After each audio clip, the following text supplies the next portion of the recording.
Romawi _2024 demi keadilan berdasarkan ketuhanan yang Maha Esa, Mahkamah Konstitusi Republik Indonesia yang mengadili perkara konstitusi pada tingkat pertama dan terakhir menjatuhkan putusan dalam perkara perselisihan hasil pemilihan umum presiden dan wakil presiden tahun 2024 diajukan oleh 1 nama Haji Ganjar Pranowo SH MIP, 2 nama Profesor Dr. HM Mahfud MD SH SU MIP. Pasangan calon presiden dan wakil presiden dalam pemilihan umum presiden dan wakil presiden tahun 2024 nomor urut 3. Dalam hal ini berdasarkan surat kuasa khusus bertanggal 21 Maret 2024 memberi kuasa kepada Profesor Dr. Todung M. Lubis SH LLM dan kawan-kawan, kesemuanya adalah advokat dan atau konsultan hukum yang tergabung pada Deputi Hukum Tim Pemenangan Nasional Ganjar Mahfud yang bernulis hukum di HKN lantai 5 gedung TPN Ganjar Mahfud, Jalan Kebun Sirih nomor 40 Jakarta Pusat, baik bersama-sama atau sendiri-sendiri bertindak untuk dan atas nama pemberi kuasa. Selanjutnya disebut sebagai pemohon. Terhadap 1 Komisi Pemilihan Umum berkedudukan di Jalan Imam Bonjol nomor 29 Menteng Jakarta Pusat. Dalam hal ini berdasarkan surat kuasa khusus nomor 45 dan seterusnya tahun 2024 bertanggal 26 Maret 2024 memberi kuasa kepada Muhammad Afifuddin dan kawan-kawan yang kesemua adalah anggota Komisi Pemilihan Umum dan pegawai pada Komisi Pemilihan Umum Republik Indonesia serta advokat atau konsultan hukum pada kantor hukum Perma Hikon berkedudukan hukum di Jalan Imam Bonjol nomor 29 Menteng Jakarta Pusat, baik sendiri-sendiri maupun bersama-sama bertindak untuk dan atas nama pemberi kuasa. Selanjutnya disebut sebagai termohon. 2. Nama Prabowo Subianto. 1 nama Prabowo Subianto, 2 nama Gibran Rakabuming Raka. Pasangan calon presiden dan wakil presiden dalam pemilihan umum presiden dan wakil presiden tahun 2024 nomor urut 2. Dalam ini berdasarkan surat kuasa khusus bertanggal 25 Maret 2024 memberi kuasa kepada Profesor Dr. Yusril Ihsamadra SH MSc dan kawan-kawan, kesemuanya adalah para advokat dan para asisten advokat yang tergabung sebagai tim pembela pasangan calon presiden dan wakil presiden Republik Indonesia Prabowo Subianto dan Gibran Rakabuming Raka pada pemilihan umum tahun 2024. Selanjutnya disebut tim pembela Prabowo Gibran yang berlama di Sekretariat Tim Kampanye Nasional atau TKN Prabowo Gibran di Jalan Letnan Jenderal S. Parman, Kapling 78 Selipi, Jakarta Barat, baik sendiri-sendiri maupun bersama-sama bertindak untuk dan atas nama pemberi kuasa. Selanjutnya disebut sebagai pihak terkait.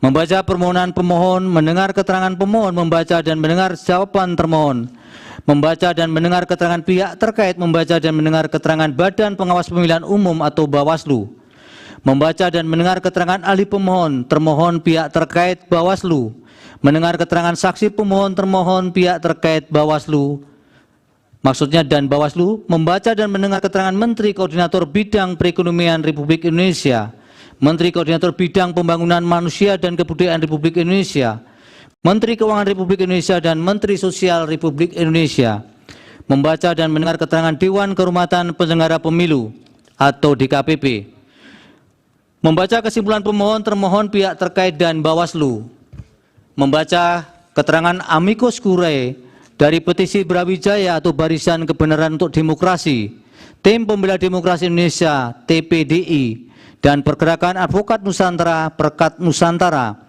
Aliansi Akademisi dan Masyarakat Sipil, Tonggak Persatuan Gerakan untuk Nusantara atau TOPGUN, Pusat Kajian Hukum dan Keadilan Sosial Fakultas Center for Law and Social Justice,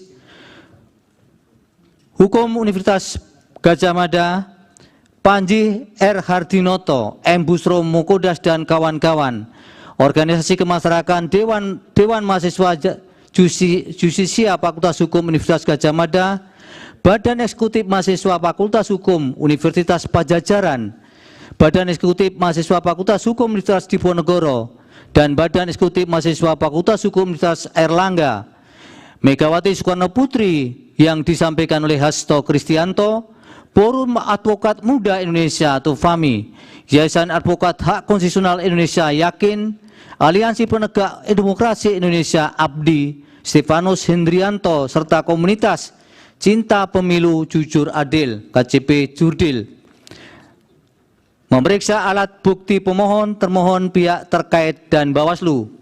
Duduk perkara dan seterusnya dianggap dibacakan.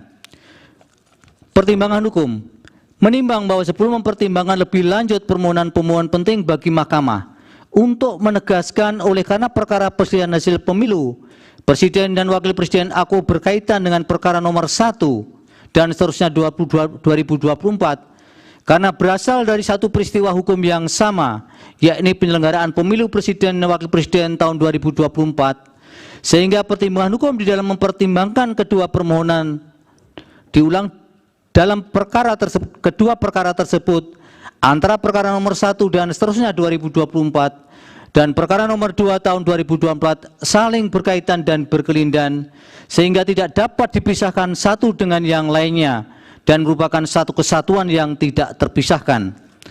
Oleh karena itu, jika terdapat pertimbangan hukum yang terkesan duplikasi atau redundancy, maka hal tersebut adalah sesuatu yang tidak dapat dihindari oleh Mahkamah karenanya dianggap saling melengkapi antara satu dengan lainnya.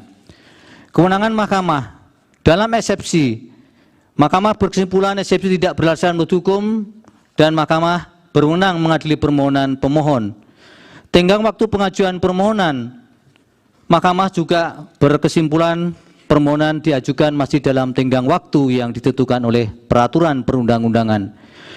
Kedudukan hukum pemohon, Mahkamah juga berkesimpulan bahwa pemohon memiliki kedudukan hukum untuk mengajukan permohonan. Oleh karena itu, eksepsi yang terdapat dalam permohonan aku dianggap tidak beralasan menurut hukum. Menimbang bahwa oleh karena eksepsi termohon dan eksepsi pihak terkait tidak beralasan menurut hukum, selanjutnya Mahkamah akan mempertimbangkan pokok permohonan.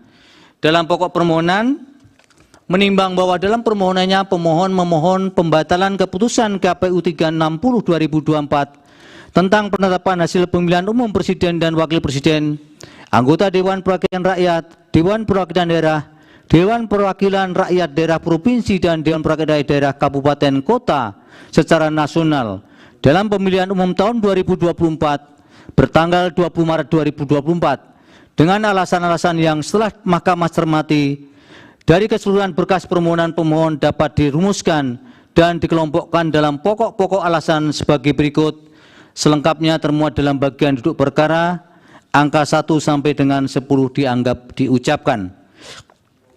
Terhadap masing-masing dalil tentang ketidakefektifan dan keberpihakan instrumen penegak hukum pemilu tersebut, maka mempertimbangkan sebagai berikut. Dalil pemohon mengenai DKPP melindungi termohon dengan cara tidak mengindahkan putusannya sendiri adalah tidak beralasan menurut hukum. Sementara itu, dalil pemohon mengenai anggapan adanya ketidakefektifan dan tidak netralan Bawaslu dalam menegakkan hukum pemilu pada pemilihan Presiden dan Wakil Presiden tahun 2024 juga adalah tidak beralasan menurut hukum. Berdasarkan seluruh pertimbangan hukum, dalil pemohon yang menyatakan terdapat ketidakefektifan dan keberpihakan instrumen penegak hukum pemilihan umum inkasu Bawaslu dan DKPP adalah tidak beralasan menurut hukum. Dalil pemohon yang menyatakan terjadi intervensi Presiden dalam perubahan syarat pasangan calon dan dalil pemohon mengenai dugaan adanya ketidaknetralan termohon dalam verifikasi dan penetapan pasangan calon yang menguntungkan pasangan calon nomor urut 2 sehingga dijadikan dasar bagi pemohon untuk memohon agar Mahkamah membatalkan atau mendiskualifikasi pihak terkait sebagai peserta pemilihan umum Presiden dan Wakil Presiden tahun 2024 adalah juga tidak beralasan menurut hukum. Dalil tentang Presiden Joko Widodo melakukan abuse of power dalam bentuk memanfaatkan anggaran pendapatan dan belanja negara atau APBN untuk menjalankan program bantuan sosial yang dipolitisasi dengan tujuan memengaruhi pemilih untuk pemilihan pasangan calon presiden dan wakil presiden nomor 2 tidak beralasan menurut hukum. Dalil pemohon tentang penyalahgunaan automatic adjustment tidak juga Mahkamah berkesimpulan tidak beralasan menurut hukum. Dalil pemohon mengenai peningkatan pesat pembagian bansos di masa pemilu presiden dan wakil presiden tahun 2024, Mahkamah juga berkesimpulan yang sama sebagaimana di permohonan nomor 1 tidak beralasan menurut hukum. Demikian juga dalil pemohon perihal dengan politisasi yang dilakukan Menteri Perdagangan Zulkifli Hasan dan kemudian terjadinya politisasi pembagian bansos secara masif di seluruh penjuru Indonesia selama periode pemilu presiden dan wakil presiden tahun 2024, Mahkamah juga berkesimpulan tidak beralasan menurut hukum. Dalil pemohon juga mendalilkan Presiden Jokowi menginstruksikan percepatan pencarian dana bantuan bansos agar bertepatan dengan proses pemilu presiden dan wakil presiden tahun 2024 berupa bantuan dampak fenomena El Nino mulai Januari 2024. Mahkamah berkesimpulan juga tidak beralasan menurut hukum. Sementara itu yang terakhir berkaitan dengan penjangkaran atau anchoring ide di masyarakat melalui program bansos pada pasangan calon nomor 2 atau pihak terkait adalah pasangan calon yang didukung oleh Presiden Jokowi juga tidak beralasan menurut hukum. Menimbang bahwa selanjutnya pemohon mendalilkan nepotisme yang dilakukan oleh pemohon Jokowi dan melahirkan abuse of power yang terkoordinasi melalui Kementerian Negara dan pemerintah daerah, aparat keamanan dan kepolisian negara Republik Indonesia dan Tentara Nasional Indonesia, aparatur desa serta organisasi atau asosiasi tingkat nasional dan daerah terhadap dalil pemohon aku sebelum Mahkamah pertimbangkan lebih lanjut masing-masing uraian peristiwa atau kejadian yang dijadikan dasar argumentasi oleh pemohon. Mahkamah berpendapat dalil-dalil pemohon aku adalah tidak beralasan menurut hukum. Berkenaan dengan dalil terkait abuse of power, baik di tingkat pemerintah pusat, pemerintah daerah, dan pemerintah desa yang melibatkan pejabat dan ASN di Kementerian Negara,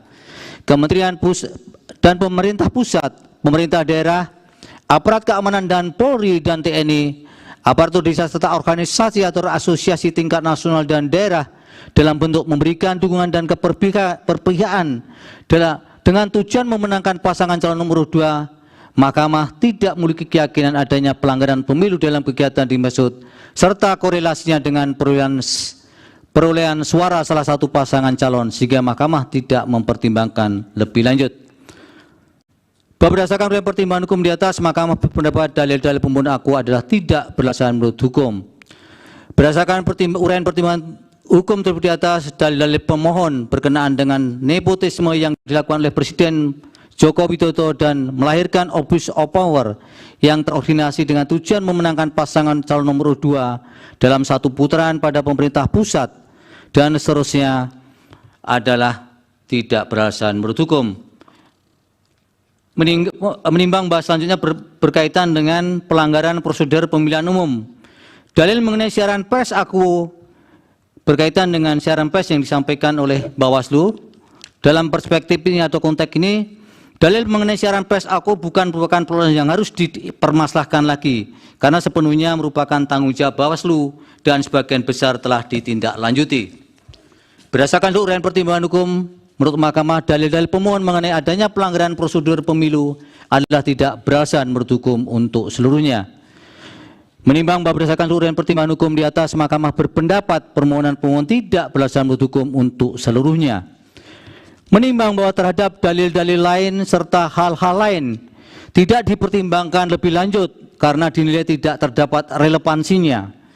Oleh karena itu, jika masih terdapat fakta hukum dalam persidangan, baik yang didalilkan atau tidak didalilkan oleh pemohon, belum dinilai dan dipertimbangkan, Mahkamah meyakini hal tersebut tidak dapat membuktikan adanya relevansi dengan signifikansi perolehan suara atau hasil yang merupakan prinsip dasar dalam mengungkap perselisihan hasil tentang pemilihan umum sebagaimana diamanatkan dalam pasal 24C ayat 1 Undang-Undang Dasar 1945. Dengan demikian, putusan yang dijatuhkan Mahkamah aku adalah putusan yang dipandang telah tepat berdasarkan bukti-bukti dan fakta hukum dalam persidangan dan telah memenuhi prinsip-prinsip hukum dan keadilan sebagaimana dimaksud dalam pasal 24 ayat 1 Undang-Undang Dasar 1945.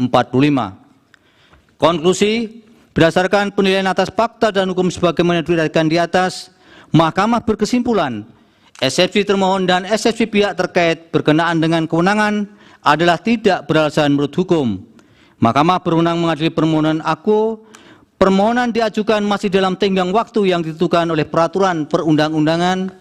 pemohon memiliki kedudukan hukum untuk mengajukan permohonan aku, eksepsi termohon dan eksepsi pihak terkait berkenaan dengan pokok permohonan adalah tidak beralasan menurut hukum. Permohonan pemohon tidak beralasan menurut hukum untuk seluruhnya.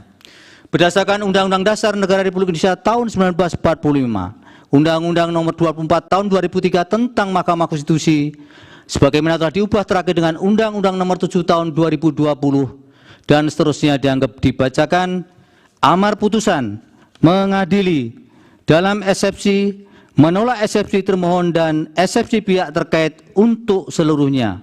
Dalam pokok permohonan, menolak permohonan pemohon untuk seluruhnya.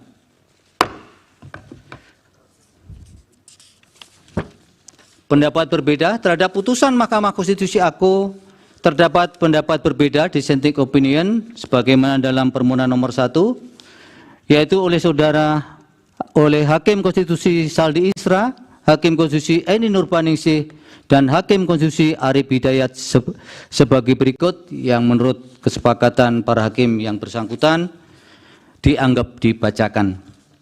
Demikianlah diputus dalam rapat permusyawaratan hakim oleh 8 hakim konstitusi, yaitu Soeharto selaku ketua merangkap anggota, Saldi Isra, Arif Hidayat, Eni Nurbaningsih, Daniel Yusmik Pepoe, M. Guntur Hamzah, Ridwan Mansur, dan Arsul Sani, masing-masing sebagai anggota, pada hari Rabu tanggal 17 bulan April tahun 2024 yang diucapkan dalam sidang pleno Mahkamah Konstitusi terbuka untuk umum pada hari Senin tanggal 22 bulan April tahun 2024 selesai diucapkan pukul 15:11 waktu Indonesia Barat oleh 8 hakim tersebut dengan dibantu Eri Satria Pamungkas, Anak Agung Dian Onita, Radian Primanugraha, Sepri Porkonata Tarigan, Hani Adani, Ria Indriani, Wilma Silalahi, Nur Lydia Stefani Hikmah, Siska Yosepin Sirait, Penny Tripurnamasari,